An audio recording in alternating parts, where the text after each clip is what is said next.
भारत के space scientists को satellites में छिपी जबरदस्त संभावनाओं का अंदाजा तो था, लेकिन उन्हें स्पेस में लॉन्च करने के लिए उनके पास अभी भी अपना व्हीकल नहीं था, तो उन्हें खुद के लॉन्च रॉकेट की जरूरत थी। और 1979 आते आते उन्हें वो चीज मिल गई। इसे नाम दिया गया SLV-3। ये था एक सैटेलाइट लॉन्च व्हीकल। ये रॉकेट 40 किलो वजनी सैटेलाइट पेलोड्स को कम्युनिकेशंस, रिमोट सेंसिंग और मीटियोरोलॉजी के लिए लो अर्थ ऑर्बिट में पहुंचा सकता था।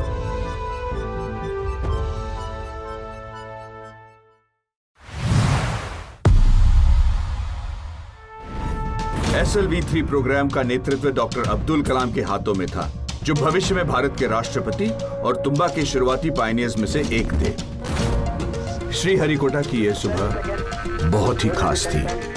अब्दुल कलाम बड़े तनाव में थे। SLV-3 का पहला लॉन्च उनका भी पहला बड़ा प्रोजेक्ट था। काउंटडाउन शुरू हो गया और कलाम ने लॉन्च के लिए मिशन डायरेक्टर को इजाजत दे दी। पहली स्टेज इग्नाइट हुई और रॉकेट शान से आसमान की ओर बढ़ चला। लेकिन लॉन्च के सिर्फ 317 सेकंड बाद satellite launch vehicle rocket Bengal की खाड़ी में जा गिरा।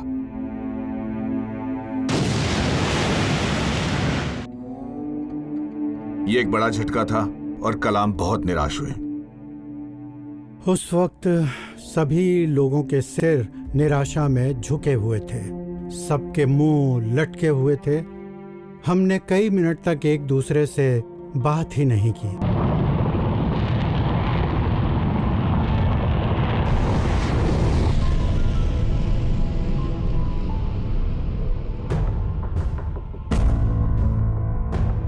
फिर डॉक्टर कलाम ने इंटरकॉम पर बताया कि ये मिशन नाकाम हो गया है।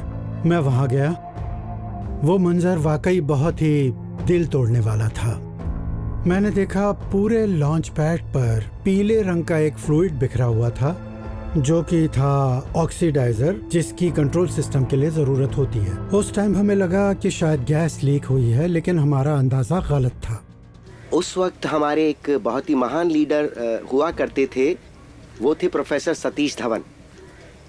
मैं कई महीनों से लगातार काम कर रहा था तो थककर सो गया था। वो मेरे पास आए और बोले चलो प्रेस कॉन्फ्रेंस में चलते हैं।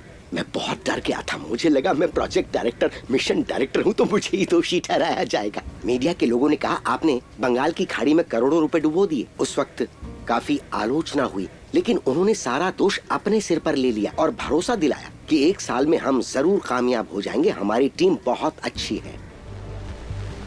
सतीश धवन ने सही कहा था। 18 जुलाई 1980 को SLV-3 श्रीहरिकोटा से लॉन्च हुआ और उसने एक सैटेलाइट को ऑर्बिट में पहुंचा दिया।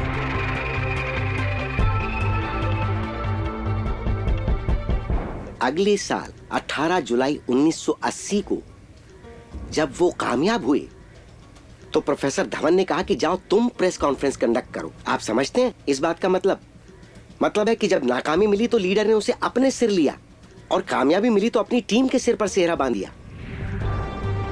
इस मिशन की कामयाबी से भारत सैटेलाइट लॉन्च करने की क्षमता रखने वाला छठा देश बना।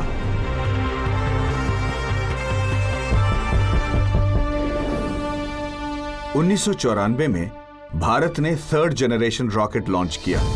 यह था पोलर सैटेलाइट लॉन्च व्हीकल या PSLV।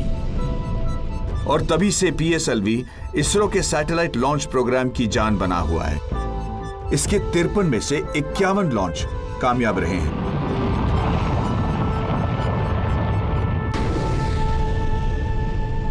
इसकी कामयाबी की दर 95% से भी ज्यादा रही। ये दुनिया में किसी भी ऑपरेशनल लॉन्च व्हीकल की सबसे ऊंची दरों में से एक है और अब तो ये दूसरे देशों के लिए भी सैटेलाइट लॉन्च कर रहा है। PSLV ने हर तरह की भूमिका निभाई है। इसे लो अर्थ ऑर्बिट लॉन्च के लिए बनाया गया था, लेकिन ये सैटेलाइट्स को जियो सिंक्रोनस ऑर्बिट तक ले गया, जो 36,000 किलोमीटर ऊपर मौजूद है। PSLV तो एक सैटेलाइट को मून तक ले गया और एक सैटेलाइट को वो मार्स तक ले गया। इसने 104 सैटेलाइट्स ले जाकर एक रिकॉर्ड भी बनाया है। 90 के दशक में इसरो क्रायोजेनिक टेक्नोलॉजी वाले एक रॉकेट को लॉन्च करने के लिए भी तैयार था। इसके लिए इसरो ने सोवियत संघ से मदद मांगी। ये था जियोसिंक्रोनस सैटेलाइट लॉन्च व्हीकल या GSLV, जिसे ताकत मिलती थी क्रायोजेनिक फ्यूल से। 90 के दशक में भारत और सोवियत संघ के बीच का सहयोग और गहरा हो गया जब ग्लाफकॉस्मोस ने भारतीय रॉकेट GSLV के लिए क्रायोजेनिक हाइड्रोजन और ऑक्सीजन ब्लॉक सप्लाई किए, जो आज भी अपने मॉडर्न रूप में अच्छी तरह से उड़ान भर रहा है। और ये हमारे बायलैटरल सपोर्ट की एक मिसाल थी। हालांकि मेरी कंपनी को थोड़ा नुकसान भी सहना पड़ा, ऐसा अमेरिका की बंदिशों के कारण हुआ, लेकिन वो कहानी अलग है। इससे अमेरिका का शक गहराया और उसने भारत पर रोक लगा दी। इसरो के स्पेस साइंटिस्ट के लिए एक लंबा और मुश्किल दौर शुरू हो गया, जो 1 दशक से भी ज्यादा लंबा चलने वाला था। अमेरिका को उस समय भारत और रूस के बीच हुई ये डील एक नॉन प्रोलिफरेशन रिजीम का उल्लंघन लगी। उसका ये कहना था कि इस तरह की टेक्नोलॉजी भारत के साथ बिल्कुल भी शेयर नहीं की जानी चाहिए, क्योंकि वो उसके जरिए हमलावर रॉकेट्स बना सकता है। लेकिन अजीब बात यह है कि cryogenic rocket engines military missiles बनाने के लिए कोई खास उपयोगी नहीं है। नवंबर 1994 में जासूसी का एक मामला सामने आया, जिसने भारत के स्पेस प्रोग्राम पर दाग लगा दिया। इसकी चपेट में आए इसरो के 2 साइंटिस्ट नंबी नारायणन और शशि कुमारन। इसके अलावा भारत के एक बिजनेसमैन और मालदीव्स की 2 महिलाओं को भी गिरफ्तार किया गया। आरोप था कि इन्होंने पाकिस्तान को बेचने के लिए इसरो रॉकेट इंजिन्स की सीक्रेट ड्राइंग्स को चुराया था। इसरो के वैज्ञानिकों को तो इस आरोप से मुक्त कर दिया गया, लेकिन इस अंतर्राष्ट्रीय षड्यंत्र का असर यह हुआ कि भारत का स्पेस प्रोग्राम शक की नजर से देखा जाने लगा। इस केस से ये बात सामने आई कि स्पेस टेक्नोलॉजी बेहद सेंसिटिव होती है और इस टेक्नोलॉजी के लिए हाई सिक्योरिटी की भी जरूरत होती है। जासूसी के इस मामले ने इस तरह की बेहद सेंसिटिव और हाईली एडवांस टेक्नोलॉजी से जुड़े प्रोलिफरेशन और एक्सचेंज को लेकर एक चिंता पैदा कर दी, जो अब भारत के पास मौजूद थी।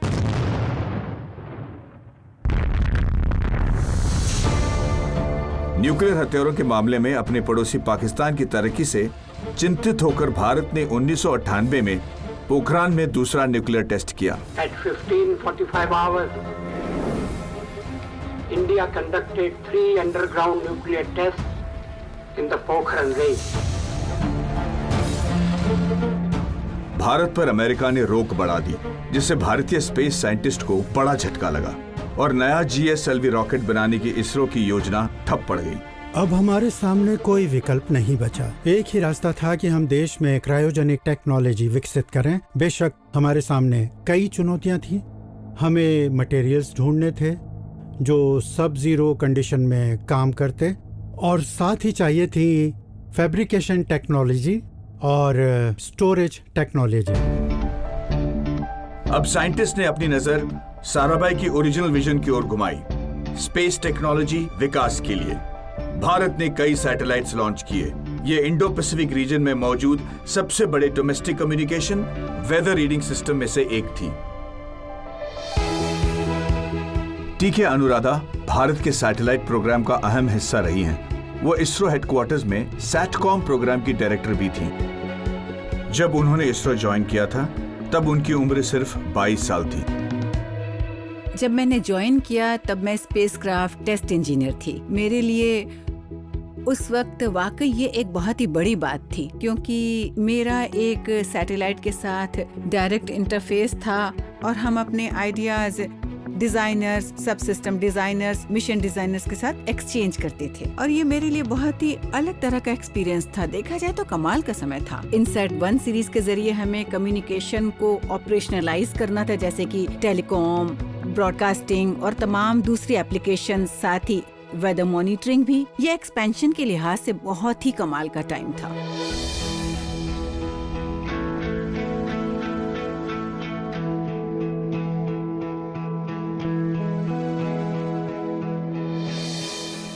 इसरो के पुरुष और महिला साइंटिस्ट ने जो कुछ किया, उससे भारतीयों की जिंदगी बदल गई।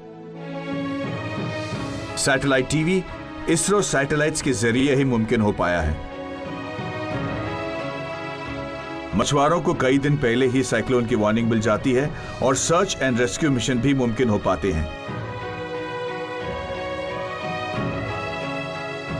किसानों को मानसून के बारे में भी जानकारी मिल जाती है और वो उसी हिसाब से बीज बोते हैं। आज के जमाने में तो डिजिटल न्यूज गैदरिंग सिस्टम्स भी इन सब कामों के लिए सैटेलाइट का इस्तेमाल कर रहे हैं, तो फौरन ही इंफॉर्मेशन एक से दूसरी जगह पहुंच जाती है और सब लोग एक साथ जुड़ पाते हैं। रॉकेट प्रोग्राम से जुड़े साइंटिस्ट सीमित संसाधनों के बावजूद काम में जुटे हुए थे। उन्होंने GSLV के लिए अपनी क्रायोजेनिक टेक्नोलॉजी को इस्तेमाल करना शुरू कर दिया, जिसकी कामयाबी पर बहुत कुछ निर्भर था। क्रायोजेनिक रॉकेट इंजन वाकई भविष्य में स्पेस तक पहुंच बनाने के सिलसिले में भारत के लिए बहुत ही अहम था। लेकिन इसके अलावा GSLV पहले भारतीय को स्पेस में भी ले जाने वाला था। पर GSLV का सामना एक मुश्किल दौर से हो रहा था। इस समय जो है थोड़ा सा तनाव के क्षण, रॉकेट अपने गंतव्य से भटक गया है, ये निश्चित है।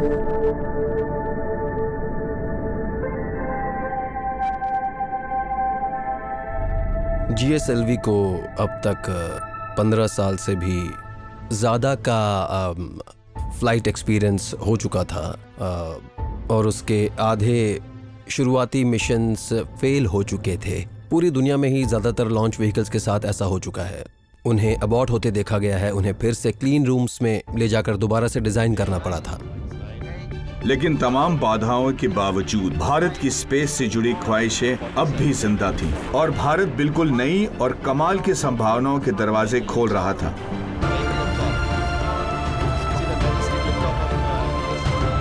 हम एक नया डिज़ाइन बनाने में कामयाब हो गए और ये इंजन रशिया के इंजन से भी बेहतर था। हमने इस इंजन का आकार बढ़ाकर 3 गुना कर दिया था और ये करीब 20 टन का हो गया था। हम इसे GSLV Mark III में इस्तेमाल करने वाले थे। 2005 में अमेरिका के साथ भारत के रिश्ते बेहतर होने लगे। दोनों देश एक सिविलियन न्यूक्लियर पार्टनरशिप और ज्यादा करीबी स्पेस प्रोग्राम के लिए राजी हो गए। रॉकेट टेक्नोलॉजी एडवांस हो चुकी थी। इस वजह से भारत के स्पेस साइंटिस्ट अपनी कल्पनाओं के पंख और फैलाने लगे। उन्होंने स्पेस को एक्सप्लोर करने का काम और तेजी से शुरू किया। कोई भी हो, चाहे वो मेरा मतलब जूनियर मोस्ट टेक्नीशियन हो या मोस्ट इम्पोर्टेंट टेक्निकल एडवाइजर हो, कोई भी कुछ भी पूछ सकता था, किसी को मनाही नहीं थी। प्रोजेक्ट डायरेक्टर को उसका सही जवाब देना होता था।